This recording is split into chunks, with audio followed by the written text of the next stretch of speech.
शिरोमणि द्रोणाबंधु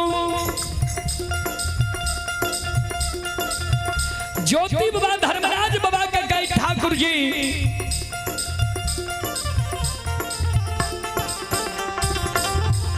एक चुरु जल के कारण हमर माय तरस तरस के पोपी नगरी में मर गेल हेते। माय के कोनो दोसर बेटा नहीं रहे जे हमरा माय के लिए लाल पियर के फरकी डोली बना के वही लाल पियर के फरकी डोली पर हमरा माय के सुता के आ कंधा पर चढ़ा के हमरा माय के शमशान ला देती है।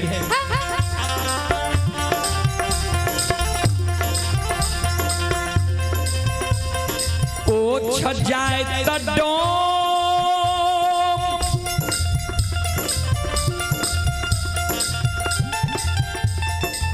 माय के गला में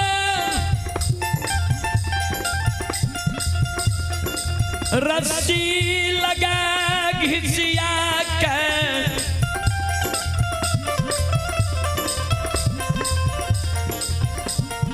शमशान में फेंक देने हुई तई माय के मुंह में आग नहीं पड़ल है माय के गति मुक्ति दाह संस्कार क्रिया कर्म नहीं भेल है। ठाकुर जी धर्म पत्नी के 2 दिन दुरागमन करा के नैहर से सासुर लेला भेले रहे। धर्म पत्नी के सखी सहेली जी आवे के बेर में हाथ पैर में आरता लगल के रहे। रच रच आरता लिखल कर वो अलता धर्म पत्नी के मलिन नहीं भेले रहे।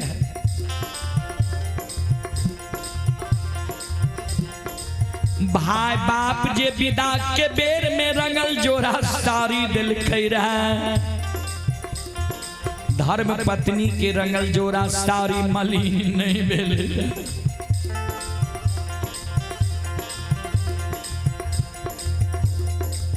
कोहबर घर में अर्धांगिनी नारी धर्म पत्नी के सूतल छोड़ के 12 वर्ष के लिए हम केदली जंगल निकल गया।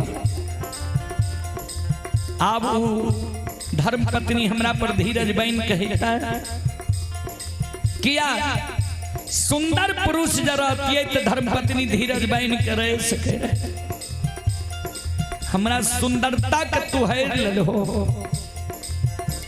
कंचन शरीर हैर के कोरहिया निर्माण क्या के 12 वर्ष के लिए केदरी जंगल लिख लो। धर्म पत्नी पर घर जाके शादी विवाह काल नहीं थे। हमरा घर के मान मर्यादा के भंग कर नहीं थे। बड़ा शौक से द्वार पर अशोक वृक्ष लगे लिया रहे। अशोक वृक्ष जल के कारण सूख गए। बड़ा शौक से धर्म के गहबर बांध लिया। अरबा अरबन खा के धर्म के गहबर हमर टूट गए। सब क्षति सह लेबा लेकिन माय जे मर गेल है पत्नी जे पर घर शादी क्या लेने है ई क्षति गोसै नहीं सहबा। सब क्षति तो पूर्ति भा सकते लेकिन ई दोनों क्षति जीवन में पूर्ति नहीं है। हमरा जे कहे छो पोपी नगरी जाले केकर मुंह देखल पोपी नगरी जेबै।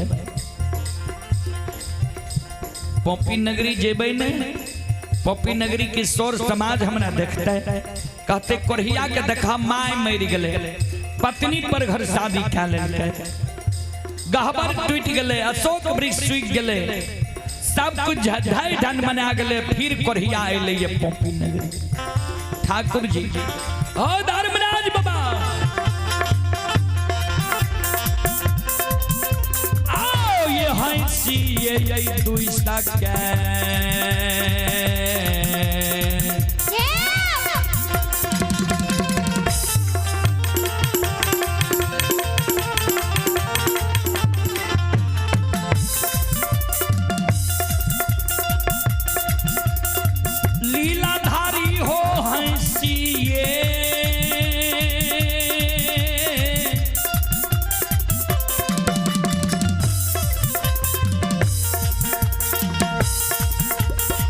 ये हो तू इसका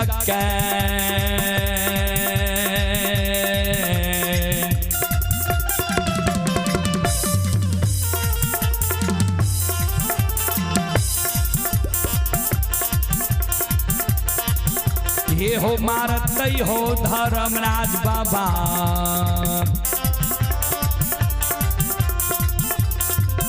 आओ पोपी के स्वरा हो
हंस देश के पोपी नगरी के सौर समाज हमारा मारता है।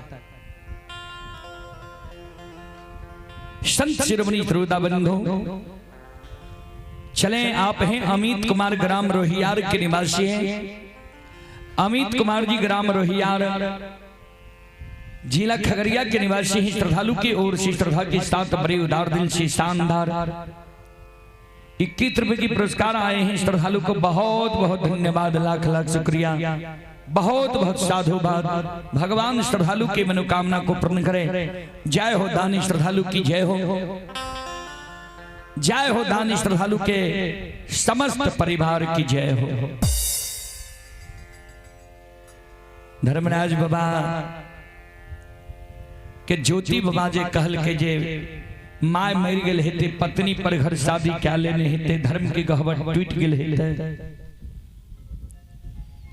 अशोक वृक्ष सूख गए हेते, समाज के लोग हमरा हमें देश के मारता है। हम नहीं जेब पोपी नगरी। धर्मराज बाबा कल के केदली के राजा जे मानव धर्म पर रहे छे, सत पर रहे छे, आ जे मानव धर्म पर सब कुछ के समर्पण क्या दे छे, एको गो चीज ओकर क्षति नहीं होई छे। तू गहबर घर में संकल्प लेल हो ने, कहलो सब कुछ तोरा पर छोड़ के जाय छिया, तोरा कोई चीज के क्षति हेले नहीं देलिया यार।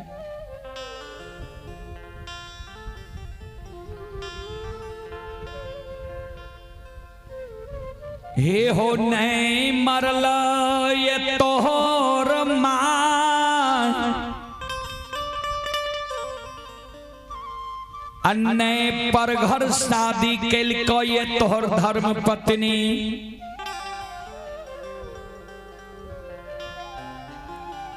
नहीं टूटला ये तोहर धर्म के गहवर, नहीं सुखला ये तोहर अशोक वृक्ष। कोई चीज तोहर क्षति नहीं भेला। केदली के राजा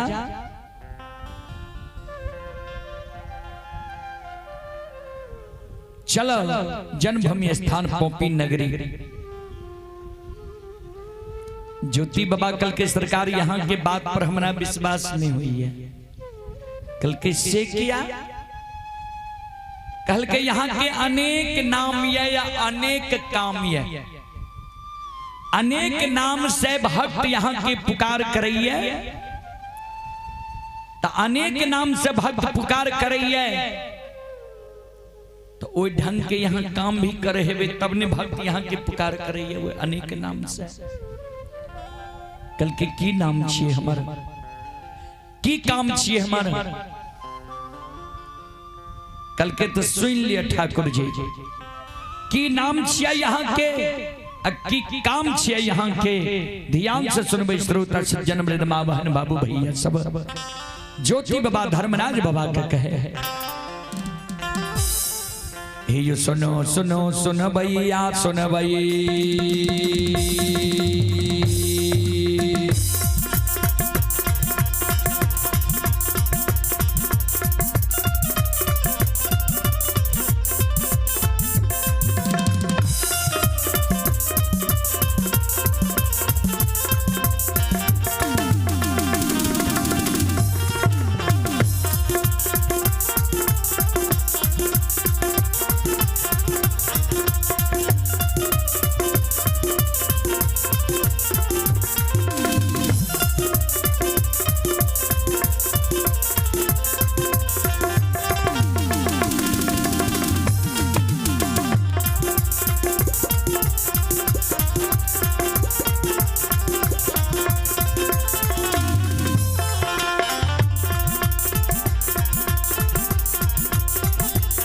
ये सुनो सुनो सुन भैया सुन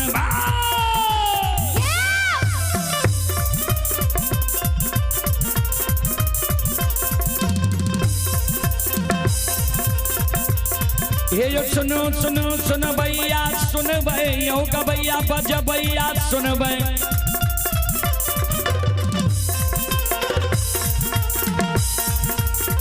गांव के बाबू भैया सुन भै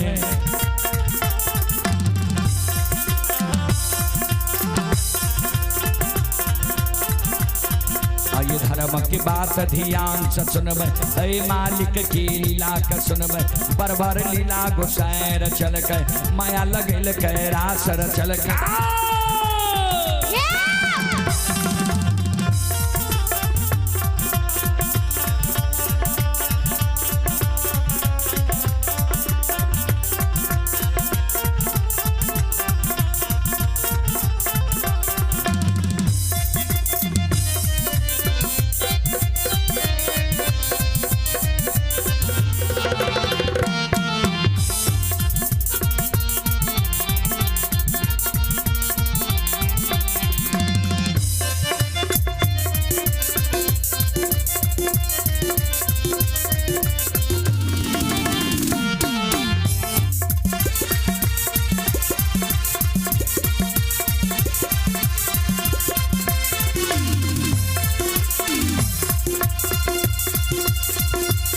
ये जो भाग के बेर भगवती के स्मरण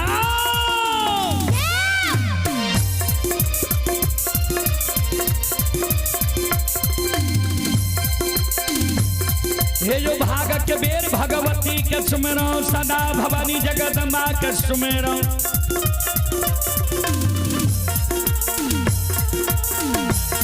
ये जो ज्ञान दे भैया गुरु बाबा के स्मरण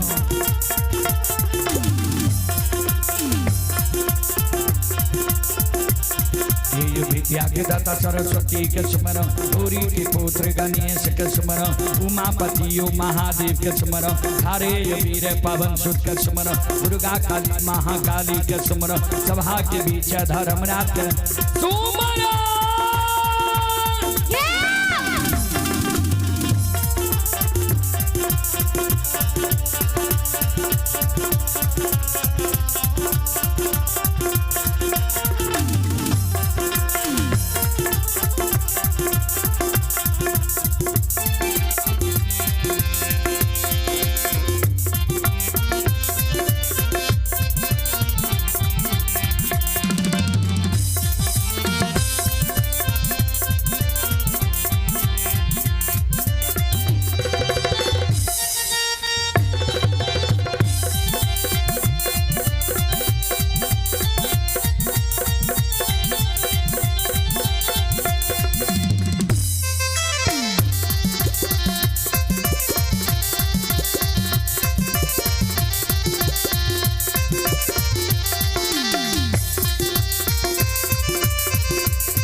चले पुरस्कार की ओर। आप हैं अंजनी देवी सुरमहा बजरंगी टोला।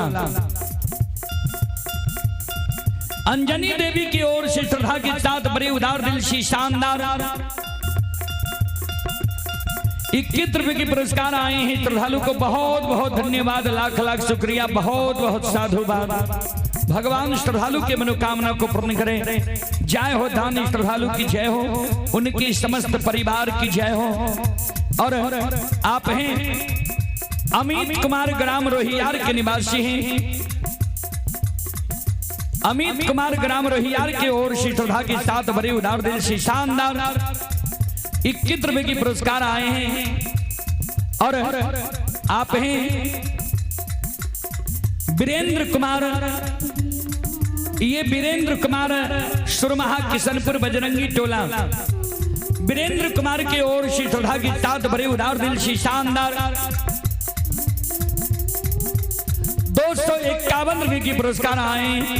श्रद्धालु को बहुत बहुत धन्यवाद, लाख लाख शुक्रिया, बहुत बहुत साधुवाद। जय हो दानी श्रद्धालु की जय हो, जय हो दानी श्रद्धालु के समस्त परिवार की जय हो।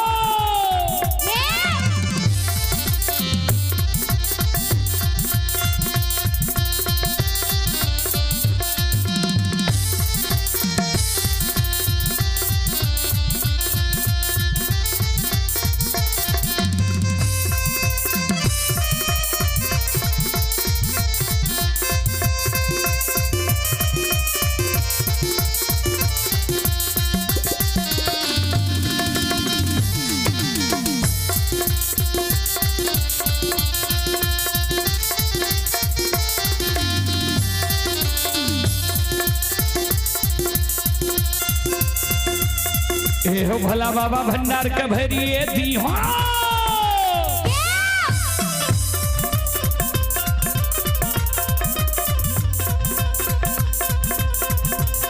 ए हो भला बाबा भंडार का भरिए दी हो, ज्ञान के दीप सरस्वती जलई हो।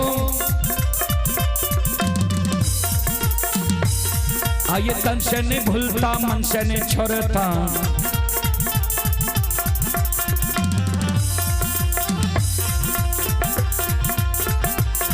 आइए शर में सबैया सेवक कह दी हो, सेवक के मन के मनोरथ पुरई हो।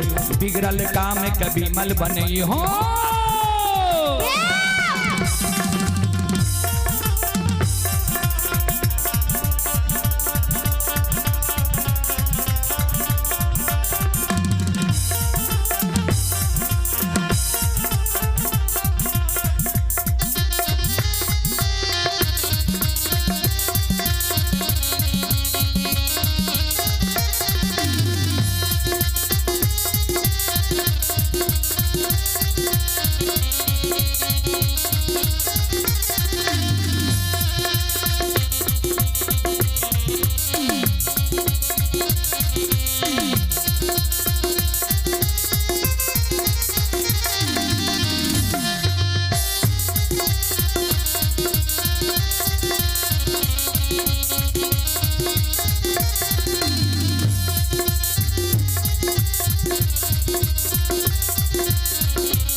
ध्यान दें,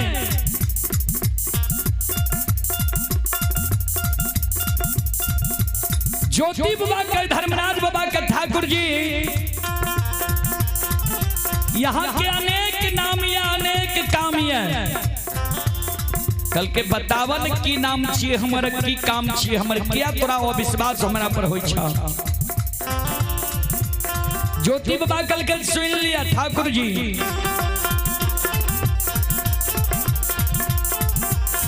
एहो तोरे नाम निरमोहिया छिया,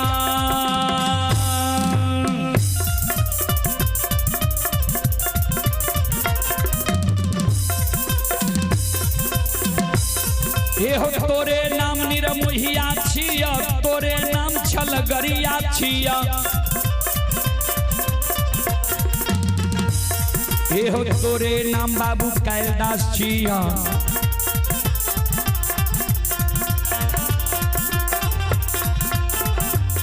हे हो तोरे नाम निरंजन छिया, तोरे नाम निरकार छिया, तोरे नाम यमराज छिया, तोरे नाम धर्मराज छिया।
ठाकुर जी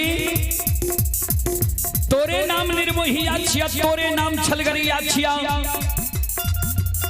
तोरे नाम बाबू कैलाश छिया, तोरे नाम निरंजन छिया, तोरे नाम निराकार छिया, तोरे नाम यमराज छिया, तोरे नाम धर्मराज छिया। या कारण तोरा बात के हमरा विश्वास नहीं होइया।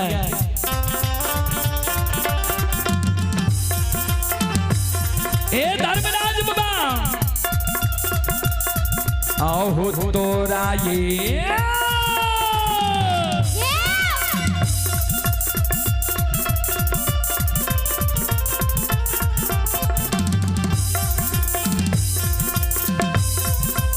लीलाधारी हो तोरा ये बात के